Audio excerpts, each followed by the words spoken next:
കുണ്ടന്നൂർ പാലത്തിനടിയിലെ കുട്ടവഞ്ചി സംഘത്തെ ഒഴിപ്പിച്ചില്ല. മറ്റൊരിടത്തേക്ക് മാറാൻ തയ്യാറാണെന്ന് കുട്ടവഞ്ചിക്കാർ അറിയിച്ചതോടെ ഒഴിപ്പിക്കാനെത്തിയ നഗരസഭാ ഉദ്യോഗസ്ഥർ മടങ്ങി.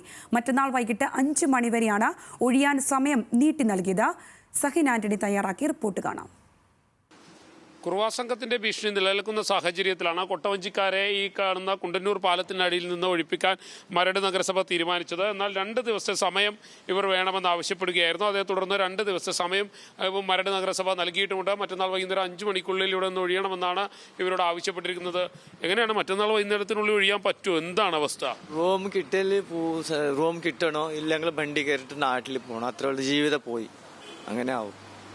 ഇവർ എന്തായാലും 5 മണി കഴിഞ്ഞാൽ ബല കൊട്ടയൊക്കെ 5 മണി കഴിഞ്ഞിട്ട് നമ്മളെ പോയിട്ടില്ലെങ്കിൽ ഇതൊക്കെ നമ്മൾ തന്നെ എടുക്കൂ, തിരിച്ചു കൊടുക്കൂല സാധനക്കാരെന്നും പറയുന്നുണ്ട്.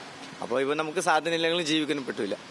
അപ്പോൾ എന്തായാലും റൂം കിട്ടിയാലേ ഇവിടെ നിൽക്കൂ, ഇല്ലെങ്കിൽ ഈ വണ്ടി എടുത്തിട്ട് എവിടെ പോകണം, അത്ര ഉള്ളൂ. ഇത് ആരും റൂം എടുത്തു തരാമെന്നൊന്നും പറഞ്ഞിട്ട് ഇവരാരും പറയുന്നില്ല, ആരും പറയുന്നില്ല. ഇപ്പൊ ഇങ്ങനത്തെ സംഭവം കേട്ടിട്ട് ആരും റൂം കൊടുക്കുക. കാരണം തെറ്റൊന്നും ചെയ്തിട്ടില്ല. റൂം കിട്ടല് ഒക്കെ അതുതന്നെയാണ്. പരമ്പരാഗതമായി മത്സ്യത്തൊഴിലാളികളായിട്ട് നിൽക്കുന്ന അല്ലെങ്കിൽ മത്സ്യബന്ധനം മാത്രം തൊഴിലാക്കിയിട്ടുള്ള മനുഷ്യരാണ് ഇവർ കാലങ്ങളായി ഇവിടെ താമസിക്കുകയും ചെയ്യുന്ന ആളുകളാണ്. പക്ഷേ അവരോട് മറ്റന്നാൾ വൈകുന്നേരം 5 മണിക്കുള്ളിൽ ഇവിടെ നിന്ന് ഒഴിയണം, അല്ലെങ്കിൽ മറ്റൊരു വീടെടുത്ത് മാറണമെന്നുള്ളതാണ്. ആരും വീട് നൽകാൻ തയ്യാറാകുന്നുമില്ല. ഈ സാഹചര്യം വലിയ കടുത്ത വെല്ലുവിളി തന്നെയാണ് ഇവിടെ താമസിക്കുന്ന ആളുകളെ സംബന്ധിച്ചിടത്തോളം. അവർ വലിയ നിരാശയിലുമാണ്. പക്ഷേ നഗരസഭ ഈ പറയുന്നത് പോലെ മറ്റന്നാൾ വൈകുന്നേരം 5 മണി വരെയാണ് ഇവർക്ക് സമയം നൽകിയിട്ടുള്ളത്.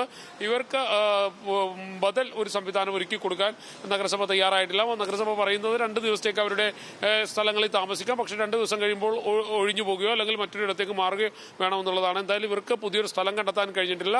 എന്തായാലും താൽക്കാലികമായി കുടിയൊഴിപ്പിക്കൽ നടപടി നിർത്തിവച്ചിരിക്കുകയാണ്.